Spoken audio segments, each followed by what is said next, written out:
Iran এবং যুক্তরাষ্ট্রের হুঁশিয়ারির পরও লেবাননে হামলা চালিয়ে যাচ্ছে ইসরায়েল।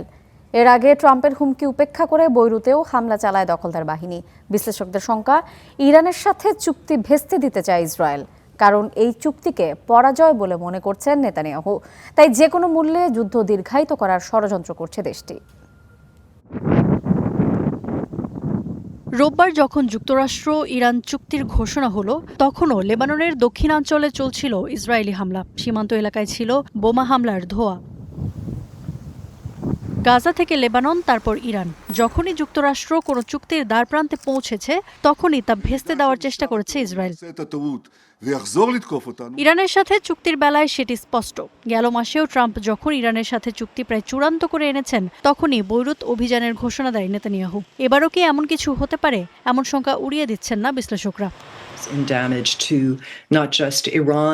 গেল 4 মাসে যা ঘটেছে তাতে এটি নিশ্চিতভাবে বলা যায় না যে চুক্তি হবে বা হলেও বহাল থাকবে। বিশেষ করে ইসরায়েল এই চুক্তি ভেস্তে দিতে সব চেষ্টাই করবে, তার সম্ভাবনা অনেক বেশি। উদাহরণ হচ্ছে লেবাননও যুদ্ধবিরতির চুক্তির অংশ, তারপরও সেখানে নিয়মিতই হামলা হচ্ছে। এই বিশ্লেষকের মতে এই মুহূর্তে যুদ্ধের অবসানকে ইসরায়েল নিজের পরাজয় মনে করছে। তাই ট্রাম্পকে নাখোশ করে হলেও নেতানিয়াহুর দরকার নিরন্তর যুদ্ধ।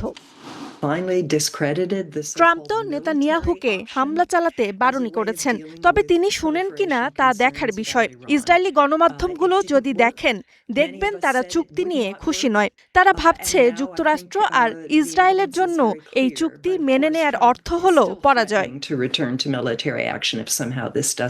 এই যুদ্ধে আসলে ওয়াশিংটন, তেহরান কিংবা তেল আবিব কোনো পক্ষই জেতেনি। তবে ইরানের বক্তব্যে বিজয়ের সুর স্পষ্ট। তেহরানের দাবি, হরমুজ প্রণালীকে কেন্দ্র করে তাদের কৌশলগত চাপের মুখেই শেষ পর্যন্ত ওয়াশিংটন সমঝোতায় আসতে বাধ্য হয়েছে। ইফাতিরা, স্টার নিউজ।